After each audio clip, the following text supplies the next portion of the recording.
आपण मैंने तो सबु बेले कपड़ा धोथे आ बहुत सारा कपड़ा जो मानकर वाशिंग मशीन है से बहुत टेंशन भी हो जाए कहीं जिते बड़े आम कपड़े बहुत जोर दाग लगी जाए माने जोटा कि छाड़बार संभावना बहुत कम थाए तो सेगुड़ाक कौन हुए ना आमको सफा करी आम हालत पूरा खराब हो जाए तो से सब प्रोब्लेम आपण मानक मुक्ति आज बहुत सुंदर टिप्स मुझे आसी जाइए तो चलते देखा आज वीडियो कौन टिप्स अच्छी तो नमस्कार जय जगन्नाथ आज गोटे सुंदर सा टिप्स वीडियो को मो चैनल को आपण मानक बहुत बहुत स्वागत आशा करुँच आपण समस्ते बहुत ही भल खुशी थे तो जदि मो चैनल आपण मैंने नुआ अच्छा ताले निहाती भाव मो चैनल को सब्सक्राइब करनी पाखे थे बेल बटन को क्लिक करनी जहाँफल मो वीडियो नोटिफिकेशन आपण खूब शीघ्र पहुँची तो चलते आउ डेरी न करके आज वीडियो को स्टार्ट करवा देखिए आज फर्स्ट टिप्स रे कौन अच्छी तो आपण मैंने तो सबु बेले डाली को रोसे करते माने डाली बनई था घर डाली हो डालमा हो सब जिनस आपण मैंने हुए तो गोटे माने टिप्सटे जानी नथिबे जहाँद्वारा कि आपण मानकर गैस बंचिबो तो देखो आपण मैंने जदि डाली करने जाउछंती ताहले डाली की कौन करंतु ना घंटे 2 घंटा आगु ताको भिजेई नियंतु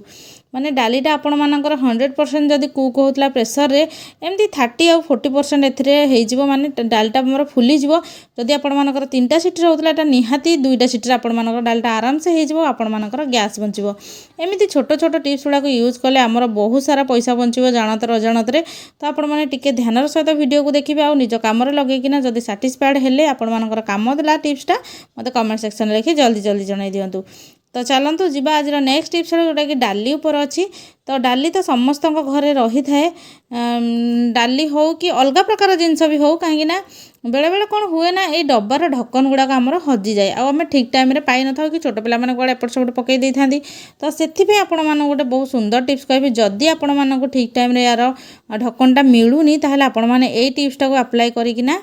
बहुत सुंदर भाव में आपण मानकर डब्बार जो लीडटा अच्छी ताकू बनई पारे माने अति सहज उपाय आ जल्दी जल्दी आपण एटा काम लगे पारे तो चलते देखिए से टिप्सटा कौन अच्छी तो आपण मानक घरे तो निहाती भाव में आलुमिनियम फॉइल पेपर थी तो आलुमिनियम फॉइल पेपर मुझे कहूनी कि आपण माने नुआ किणिक आणतु जोड़ा कि मार्केट रे आपण मानकर हेमती आसीथिबो किछि खाद्य पदार्थ जदि सेगुड़ाक अच्छी सेगुड़ा भी आपण माने यूज करें तो देखो एटा आराम से हो आपण माने चाहिए गोटे रबर भी एथिरे लगे पारंती अधिका टाइट पाई नचेत हेमती लगेले भी हबो आपण माने जरूरी परिस्थिति रे एटाको ट्राई करके देखंतु तापर मते कमेंट सेक्शन रे लिखिकी जणेबे जे एक्चुअली आपण मानकर ए जिंसटा काम देला कि नै केवल जरूरी परिस्थिति रे म आपण मानक कहि रखुची बहुत लोग कहे जे एगुड़ाक आपण मैंने सब यूज करें तो मुझे आपण मानक सब कथा कहूनी केवल जरूरी टाइम रे तो टिप्सटा जब भल लगे मत कमेंट सेक्शन लिखि जल्दी जल्दी जणेबे तो चलतु आज नेक्स्ट टिप्स आड़ को जीवा एबे गोटे ग्राइंडर जार मु नहीं जाइछि ग्राइंडर जार तो आम विभिन्न प्रकार मसला हो चटनी हो ये सब जिन ग्राइंडिंग कर ता भीतर कौन हुए ना बहुत सारा बैड स्मेल रही जाए जोटा कि आम जब अलग किसी मीठा जिनस बनाया किसी ग्राइंडिंग करें तो तार स्मेलटा माने चटनी हो मसलार स्मेलटा आसी जाए तो से आम ग्राइंडर जार को क्लीन करने माने दाग छड़ापी हो कि तार बैड स्मेल को दूरेयापाई आपण मैंने कौन करते ना ग्राइंडर जार नहीं जातु आउ लुण गोटे चामच मुझे आउे आपण मैंने नहीं जाए बेकिंग सोडा हो कि खाइबा सोडा जोटा मीठा सोडा कहे से हाफ चामच खंडे नहीं जाए जोटा आपण मान पाखे अच्छे से ने आउ गोटे चामच सर्फ नहीं जाइए आउ गोटे लेंबू आपण मैंने ने जदि आपण मान लेंबू पची जाइए सड़ी जाइए ताकू नहीं पारे सुखिला जब टिके टिके ओदा थी दरकार नचेत आपण मैंने पानी भी पकई पारे ताकू यूज करेंगे तो यहाँ मोर नष्ट होता लेंबूटा तो काटिक एमती नहीं जाऊँगी आपको टिके पानी देकी आपण मैंने भलसे पूरा ग्राइंडिंग करने आ ग्राइंडिंग होगा सहित आपण मानकर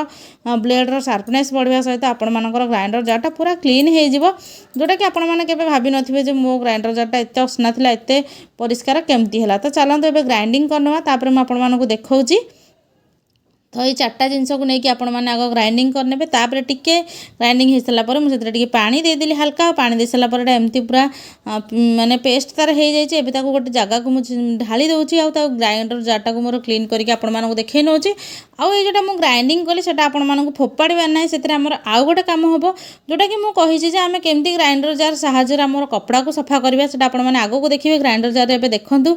पूरा चिकचिक कर पूरा आपण मानकर बहुत दाग सफा हाँ सहित आपण मानकर ग्राइंडर जार बैड स्मेल भी निहाती भाव दूर हम आगे पारे भलसे पूरा खरा देदेवे तो चलो जी आज नेक्स्ट टिप्स आड़ को तो देखो गोटे कपड़ा मुझे जोटा कि मोर मेसीन पोछाई आ मेसीन जेहेतु तेल सब लगी थाए तो मेसीन के असना होता है अना जिन देखा जाए आप तो जानी थे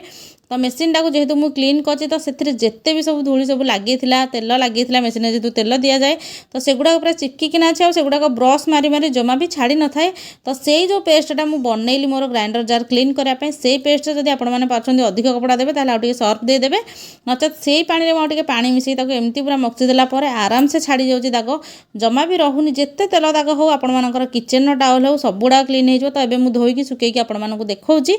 तो देखो ये मुझे धोईकी सुखैकी नहीं आसी पूरा बढ़िया से क्लीन हो जाए आपने बिलीव करेंगे जे दाग लगी कहीं नॉर्मली तेल दाग मेसीन जोटा क्लीन होता है से दाग आम छाड़ी न थाए। तो आशा करछि आज भिडियो सब टिप्स गुड़ाक आपको बहुत भल बेनिफिट देते तो कौ टिप्सटा बेसी भल लगे मत से कमेंट सेक्शन में लिखिक जनइबे आउ को प्रकार प्रोब्लेम आपने फेस कर मत से भी जन दिंतु मुझे तार सल्यूशन आने 100% चेष्टा करी निजे देखूँ अन्य मान सहित भी शेयर करनी जदि आपको भिडियोटी भल लगे भिडियोटी फास्ट जाए देखि आपको बहुत बहुत धन्यवाद।